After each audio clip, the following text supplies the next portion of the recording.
What's up, guys? Michael here. Today we're working, well, I should say John's working on the dash for his G-body here, his 81 Carlo. He picked up this dash secondhand. He's done some work. He built this a little bit lower, extended it down so it wasn't real thin. And as you can see, it has some holes in it for existing gauges that he wasn't really fond of since he's running a Terminator X. And he's got the 7-inch display here. So he wants to build a shroud coming out and across, you know, make it look real clean. So I'm gonna go ahead and show you, let him take over and describe what he's done, what he's built so far. All right, John, tell us what you got going on so far and how you assembled this dash display shroud. So far I took a couple of 80 thousandths piece of aluminum. I bent it into a square. I curved it up for the column. Do a couple of L-shaped brackets, you know, on here so I can attach it to the existing dash. And then I drill some holes for this faceplate to attach to. And then use some hole finders, found and located the holes on the thing, and then countersunk the holes. And I'm going to use countersink screws. Cut out the hole for the screen. Next, if you see, I've drawn a line across here, and I'm going to trace some more lines across on the bottom side, like that. And I'm going to trim it down just a little bit, and then I'm going to bend another piece for an actual sun shroud, and it'll come out good 3 inches or so across the top, and it'll taper down to about 1 inch, and it'll just keep the sun off of the screen so that when you're in the car driving you can see the gauges, So there won't be any kind of glare or anything like that. exactly. Yep. And Okay, let's take a look at this thing, man. Let's see the detail that you put into it, you know. Let the viewers see.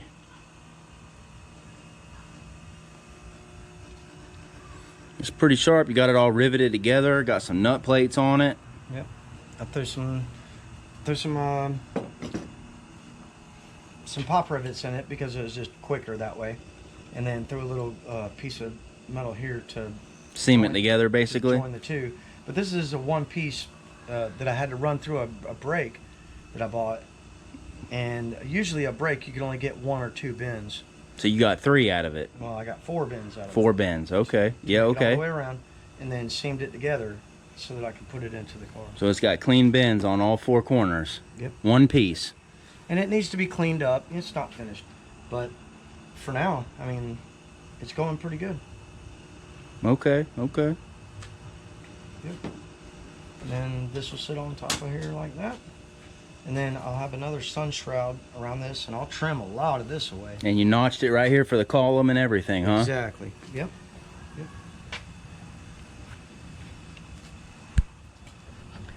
See, that's what I was talking about there when I said John brings some skill to the shop.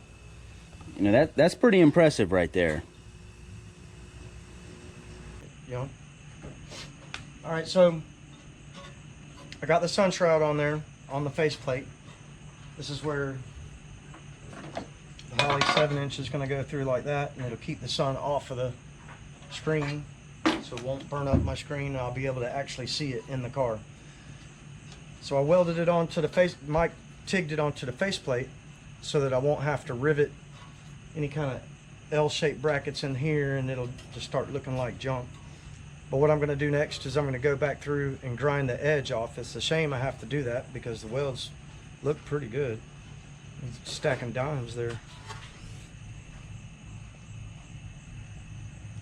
You just had to throw that close up on that weld. Yeah, yeah. And then once I get the outer edge of it done, get that part of it complete, I got 2 of these. These are going to be my turn signal indicators. I'm going to drill a hole off to the side and set them in and wire them into my turn signals. And then I'll paint everything, permanently attach this onto there, and then that faceplate attaches onto there with the screws. And then I'll have to make something to attach the screen to the back of the faceplate. and then it should be done after that. A little bit of paint, a little bit more work. What's up, guys? I'm just going to show you the progress on the Dirty Bird if you follow my videos, you know, kind of like a vlog. But even though this is John's video about his dash, I'll just go ahead and show you. I got the other wastegate repositioned, as you can see, where it was previously, and you know, my boost creep issues, but I moved it to here. It's matching the other one, and just by moving that one from the same location, it was actually about here. Moving it to this location on that side, I went from 26 pounds of boost down to 9. So moving that one, I should be right on spring pressure. And then I've been fooling with these 2 MAC valves here, which I'm going to use to control boost via CO2. I got a sensor and all, so I was just messing with these and seeing how I'm going to route everything. Before, I was using manifold air pressure or boost off the intake, and I was running that to the wastegates prior, but now I'm actually going to drill. They're already tapped. I just got to punch through, so I got to pull this compressor housing off, and obviously the other turbo's already off, and I'm going to reference the wastegates off of the actual turbo versus the manifold, you know, because when the throttle body closes. But I'll show you the progress I've made in the car so far. Got the center console out, which hides my wiring nightmare. Just got the CO2 bottle filled up today, 2.5 pounds. It was $32. But here we go in here. This is my sensor ground and my 5-volt reference for any additional sensors that go into the car, which right now is just fuel pressure sensor, but I will be putting a sensor in line with that as well for dome pressure.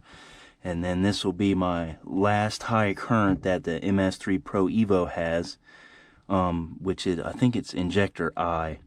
So this one will go to the second MAC valve. I already have one right here, injector J or I, one of the two. I have to look at the computer, but one of them's already going to the MAC valve that was on there that I was doing just like closed loop boost control using manifold air pressure, basically doubling the spring pressure. But so that's where the Dirty Bird is. Shouldn't be too much longer, and we'll get out to the track and do some actual testing, get some data, start playing with the boost ramp and everything. But I'll take you over there to John and let him show you his dash, which is actually pretty impressive. It's a nice piece. All right, so I got the dash in with the sun shroud on there. That's the Holley loading up. Yep. Got turn signals.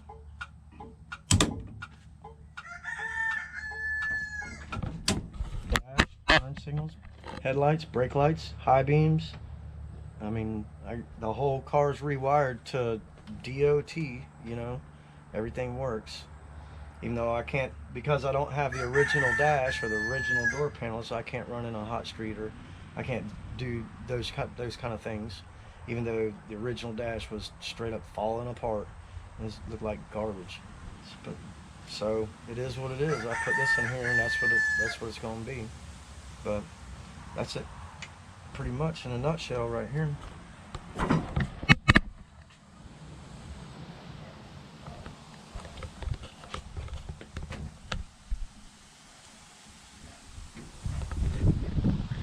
So that'll do it for John's G-body custom sheet metal dash he made for the Holley 7-inch, 7-inch display. So make sure you like, subscribe, hit the bell, get notified. With the suspension and everything done, we should be testing this here shortly, and the Dirty Bird should be out for testing too. Maybe we can go out and test together. That'd be nice. So shouldn't be much longer. Thanks for watching.